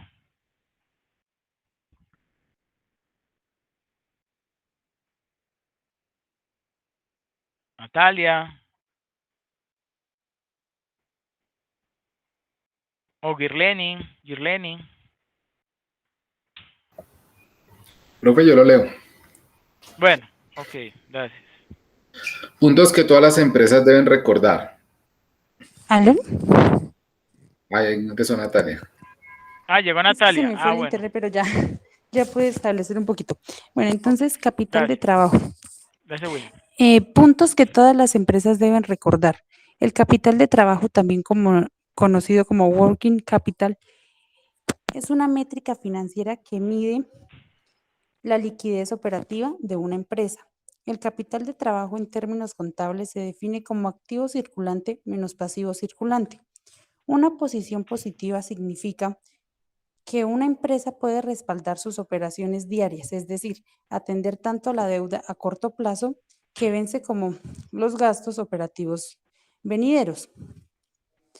Todas las empresas deberían centrarse en la gestión estricta del capital circulante. El inventario, las cuentas por cobrar y todas las cuentas por pagar tienen una importancia específica, ya que la gestión operativa puede influir más directamente en ellos. Las empresas pueden mejorar la gestión de su capital circulante, pueden liberar efectivo y, por lo tanto, pueden, por ejemplo, reducir sus dependencias de la financiación externa o financiar proyectos de crecimiento adicionales. La administración del capital de trabajo ayuda a evitar problemas de flujo de efectivo, que podría representar un riesgo financiero importante para la empresa, pero también es crucial para ayudar a crecer. Cuando se ejecuta bien, puede ayudar a lograr una mayor tasa de rendimiento del capital, aumentando la rentabilidad y la liquidez. Todo a la vez, hay empresas que requieren más centavos de capital de trabajo que otras para poder vender una unidad monetaria, lo cual significa que el fenómeno capital de trabajo debe analizarse más en función de la cantidad de este recurso que la empresa mantiene para alcanzar un determinado nivel de ventas, que la magnitud en sí misma. Infortunadamente, esta última ha sido la forma en que a través del tiempo se ha analizado el capital de trabajo, es decir, como una magnitud. Al considerar que el análisis del capital de trabajo comienza por la observación de la proporción que este recurso representa con respecto a las ventas, lo que se requiere destacar es el hecho de que la inversión en capital de trabajo es una inversión variable y no fija, como erróneamente podría pensarse. Ok, perfecto. Muchas gracias, Natalia. Sí, entonces como acaba de leer Natalia ahorita al final, ojo, el capital de trabajo no es una magnitud, o mejor dicho, sí es una magnitud, pero debe entendérsele más apropiadamente, es como una proporción, ¿cierto? Una proporción con respecto a las ventas, ¿ok? Y que no es un valor fijo, ¿cierto? Sino que es variable, es cambiante, porque es que siempre están sucediendo situaciones en la empresa o se están presentando oportunidades, por ejemplo, de descuento, que la empresa puede analizar y que debe considerar para ver si le conviene tomarlo o no, ¿cierto? Entonces, por eso hay que mirarlo o analizarlo desde ese punto de vista, ¿ok? Bueno, ¿quién me ayuda leyendo este? Este es un ejemplo muy bueno. Yo, profe. Ok. Básicamente son dos los factores que determinan el nivel de capital de trabajo que en proporción a sus ventas una empresa mantiene. Ellas son la gestión gerencial y el grado de rivalidad del sector. Una desastrosa gestión gerencial asociada con el mantenimiento innecesario de altos niveles de cuentas por cobrar e inventarios puede hacer que la caja de la empresa colapse cuando los déficits que produce esta situación ya no pueden ser cubiertos con financiación bancaria y de proveedores. Por otro lado, cuando la rivalidad en un sector de la actividad económica es muy intensa, ello tiende a incrementar los días de cuentas por cobrar e inventarios que las empresas expuestas a dicha rivalidad deben mantener. Considérese el caso de una empresa que por sus características de operación asociadas con el grado de rivalidad del sector debe conceder 90 días de plazo en sus ventas y mantener 30 días de inventarios. El margen bruto de la empresa es el 40%. Si las ventas del año 1 fueron de 1.000 millones, sería de esperar que al final de dicho año el valor de las cuentas por cobrar y los inventarios fuera el que se detalla a continuación. Año 1. Ventas, 1.000 millones de pesos. Cuentas por cobrar a 90 días, 250 millones. Inventario a 30 días, 50 millones. El KTO sería de 300.000 pesos. Los 250 millones de cuentas por cobrar se obtienen aplicando una elemental regla de 3 simple. Si las ventas de 360 días representan 1.000 millones, las de 90 días, ¿cuánto representarán? Dado que el inventario se valora al costo y teniendo en cuenta que el costo de ventas es el 60%, ya que el margen bruto es el 40%, el planteamiento que permite llegar al valor de 50 millones sería, si el costo de ventas de 360 días representa 600 millones, el de 30 días, ¿cuánto representará? Al valor que resulta de sumar las cuentas por cobrar y los inventarios se le denomina capital de trabajo operativo KTO, pues en estricto sentido lo que una empresa requiere para operar está representado por el dinero. ¿Puede continuar? Qué pena. Por el dinero necesario para financiar sus cuentas por cobrar y sus inventarios. Para el segundo año las ventas crecen el 20% al pasar a 1.200 millones. Si se mantuvieron los días de cuentas por cobrar e inventarios, lo mismo que margen bruto, el valor de estas dos cuentas en el balance general de final de año debería ser el siguiente. Ventas para el año 1, 1.000 millones. Para el año 2, 1.200 millones y un crecimiento del 20%. Cuentas por cobrar a 90 días para el año 1, 250 millones. Para el año 2, 300 millones. Inventario a 30 días para el año 1, 50 millones. Para el año 2, 60 millones. El KTO para el año 1 de 300.000 pesos. Para el Son año 300 2, millones, es que me equivoqué, qué pena. ok. 300 300 millones. Para el año 2, 360 millones con un crecimiento de 60 millones. Significa que el KTO se incrementó en 60 millones, inversión que debe ser financiada por el propio flujo de caja de la empresa. Y ese flujo de caja es la utilidad EBITDA. Recuérdese que en el capítulo anterior se afirmó que la utilidad EBITDA es la utilidad que finalmente se convierte en efectivo y queda disponible para atender los 5 compromisos que tiene la caja de toda empresa, a saber: 1. Pago de impuestos. 2. Atención del servicio a la deuda, intereses y abonos a capital. 3. Inversiones incrementales requeridas en el capital de trabajo. 4. Reposición de activos fijos. Y 5. Dividendos. El tercer compromiso es precisamente el de la inversión en capital de trabajo requerida para sostener el ritmo de crecimiento de la operación. Significa que no es lógico suponer que la inversión en capital de trabajo deba ser financiada con deuda o aportes de los socios.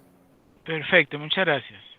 Sí, efectivamente. Entonces, recuerden entonces que el KTO es el capital de trabajo operativo, ¿cierto? Y como se observa allí, es la sumatoria de las cuentas por cobrar y del inventario, ¿ok? Bueno. Y el EBITDA, recuerden que es el flujo de caja bruto, ¿cierto? EBITDA traduce Earnings Before Interest, Taxes, Depreciations and Amortizations, es decir, los recursos o ganancias, ¿cierto? Antes del pago de intereses, de impuestos y de depreciaciones y amortizaciones. O sea, es el flujo de caja bruto que la empresa está produciendo, ¿cierto? Y que finalmente se convierte en efectivo y que efectivamente es un indicador muy bueno para saber cómo es la operación de la empresa. ¿Okay?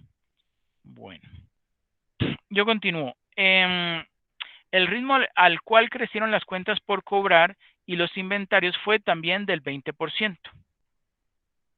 Entonces, vemos allí que, por ejemplo, las cuentas por cobrar pasaron en el año 1 de 250 millones a 300 millones, o sea que hubo un crecimiento del 20%. Y los inventarios pasaron de 50 millones en el año 1 a 60 millones, o sea, un incremento de 10 millones. Eso quiere decir que también hubo un crecimiento del 20%, ¿cierto? Entonces, ello fue así porque los días se mantuvieron, 90 para las cuentas por cobrar y 30 para los inventarios. Ahora, supóngase que las cuentas por cobrar y los inventarios hubieran reflejado magnitudes mayores, como por ejemplo las que tenemos allí debajo, que dicen, ahí lo corrí, espérenme un momento, permítanme un momento, voy a hacer ahí una corrección para de una vez dejarlo bien. Ok. Listo.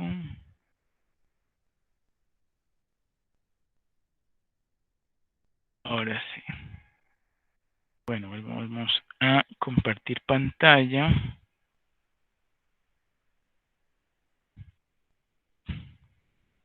Y, ok.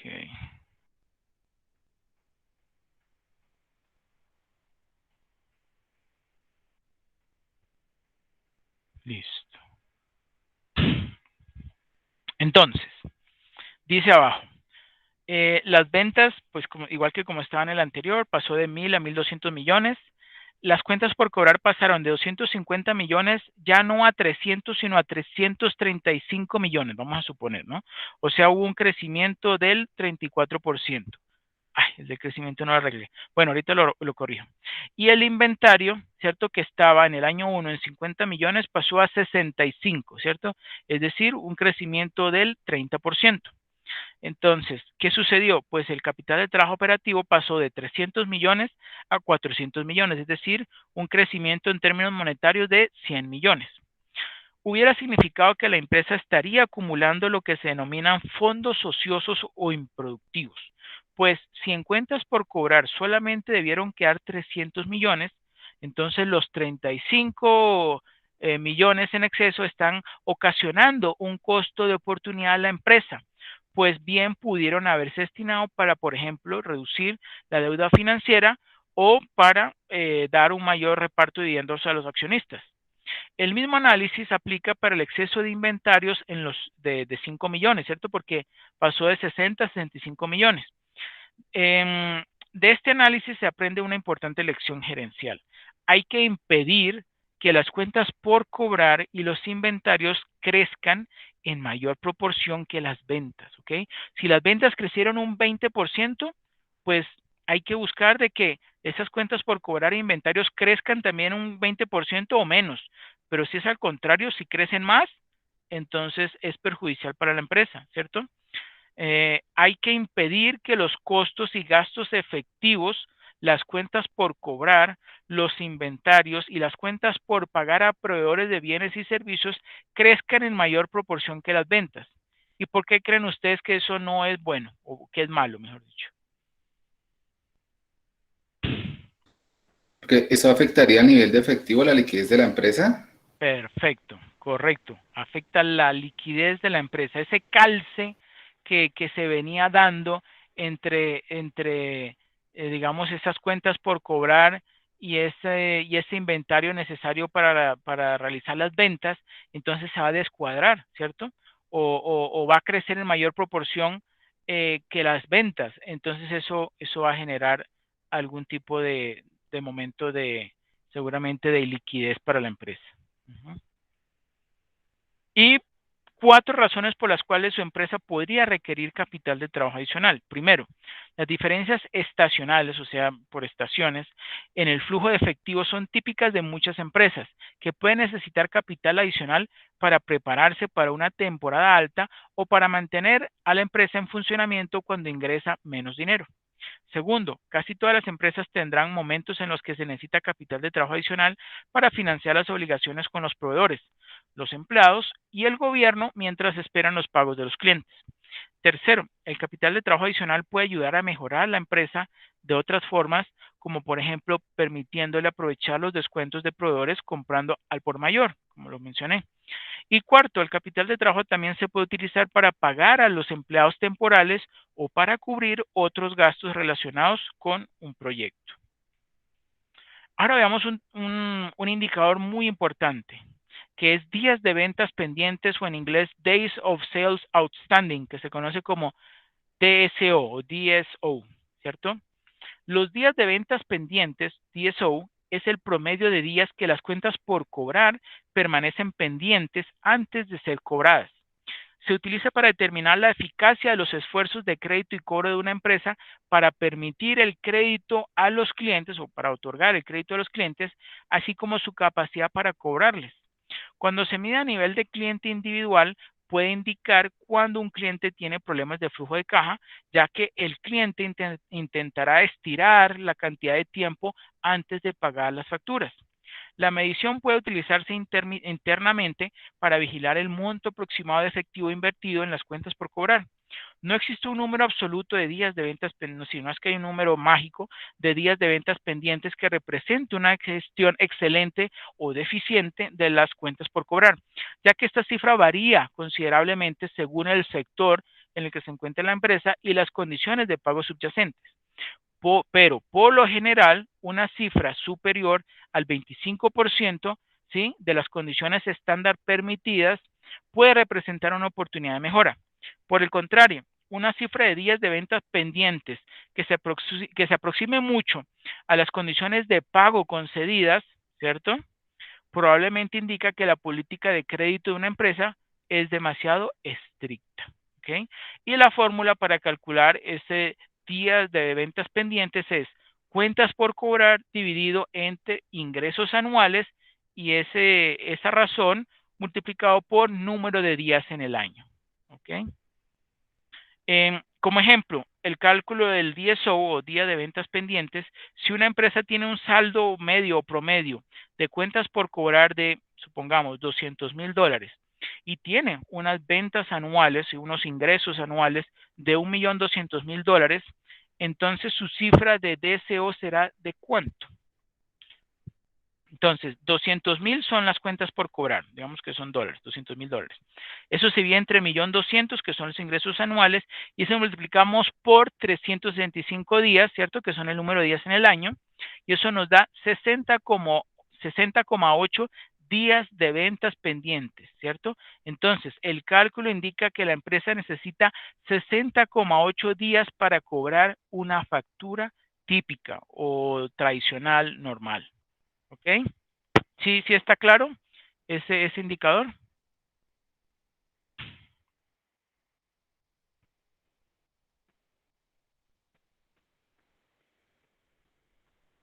¿Sí? Bueno. Una forma efectiva de usar la medición de los días de ventas pendientes o DSO es seguirla en una línea de tendencia mes a mes. Al hacerlo, se muestra cualquier cambio en la capacidad de la empresa o la organización para cobrar a sus clientes. Si un negocio, una empresa es muy estacional, ¿sí?, o sea que sus ventas varían mucho dependiendo de la estación, pues una variación constante en comparar la medición con la misma métrica del mismo mes del año anterior, pues proporciona una base más razonable para realizar la comparación. Independientemente de la forma en que se utilice esta medición, recuerde que suele compilarse a partir de un gran número de facturas pendientes de pago, por lo que no proporciona ninguna información sobre la posibilidad de cobrar una factura específica, sino es el conjunto, ¿ok? Por lo tanto, debe complementarse con un examen, un estudio continuo del informe de cuentas por cobrar antiguas y las notas de cobro del personal de cobranza, ¿ok? O sea, como todos los indicadores, no es perfecto. Conclusiones. ¿Quién me ayuda, por favor, leyendo las conclusiones? Yo la leo. Gracias. Dice, conclusiones. Primero, un sello distintivo de la buena gestión empresarial es la capacidad de utilizar la gestión del capital de trabajo para mantener un equilibrio sólido entre crecimiento, rentabilidad y liquidez. 2. Cuando una empresa incurre en pérdidas y estas pérdidas afectan la caja, es porque la utilidad de EBITDA fue negativa o porque siendo positiva fue inferior al monto de los gastos financieros. Cuando esto ocurre, existe el riesgo de que dicho déficit sea cubierto, igualmente, de manera irresponsable, con una mayor financiación de los proveedores. 3. El DCO puede ser una medida útil para un adquirente. Puede buscar empresas con cifras inusualmente altas de DCO, con la intención de adquirir las empresas y luego mejorar sus actividades de crédito y cobranza. De esta manera, puede despojar a las empresas adquiridas de parte del capital de trabajo, reduciendo así el monto del costo de adquisición inicial. Perfecto, muchas gracias, Santiago. Bueno, eso sería todo por mi parte. Les voy a, bueno, ya que ahora estamos, ya son las 9. Bueno, les voy a enviar un archivito en Excel con un estado financiero para que ustedes por favor me calculen el, el ciclo operativo y el ciclo operativo neto o ciclo efectivo, y para que me calculen también el DSO. ¿Ok? Yo igual se los voy a registrar ahí en el archivito de Excel, pues como para que ustedes por favor puedan aplicar estos conocimientos que vimos hoy y pues los puedan afianzar. ¿Ok? Bueno, y también que calculen el CP, la cantidad económica de pedido. ¿Listos? Bueno, pues quería preguntarles también si tienen alguna duda, alguna inquietud acerca de la guía de actividades o si ya lo leyeron, no lo han leído, ¿cómo van con eso?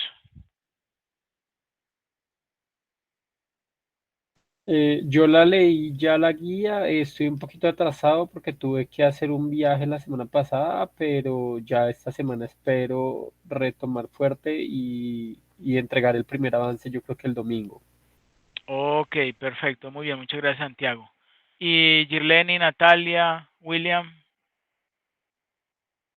Yo ya hice, pues leí la guía, ya hice mi primer trabajo en la porta, ayer lo subí, pues está un poquito atrasadita, pero pues ahí ya lo he ido haciendo y estoy con Yetleni, pues ella ya sugirió algo para hacer el trabajo colaborativo y en eso vamos. Bueno, ok, perfecto. Profe, al igual que Natalia, pues ya subí el reporte de la parte individual y ya nos quedaría pendiente la parte colaborativa.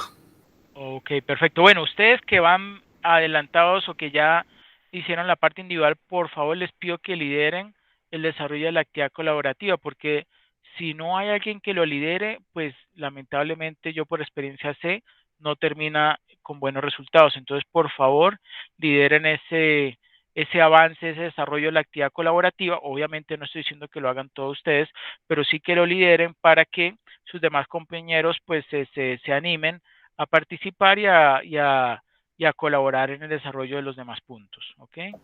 Ok, sí, señor. Ok, perfecto. Y William, voy a compartir nuevamente el enlace para que por favor registre su asistencia. Bueno, gracias. Ok, gracias a ustedes. Muchas gracias por haber participado entonces en esta cuarta sesión. Nos estamos viendo la próxima semana. Recuerden por favor dejar evidencias de todos los avances que hagan. Y si tienen alguna inquietud o alguna duda, pues me la hacen saber. Bueno. Muchas gracias, profe. Listo, profe, muchas gracias. Bueno, con mucho gusto. Que pasen una feliz noche. Gracias, Feliz profe. noche. Ok. Hasta luego. Feliz Gracias. noche, hasta luego. Feliz noche. Hasta luego a Hasta todos. luego. Hasta luego.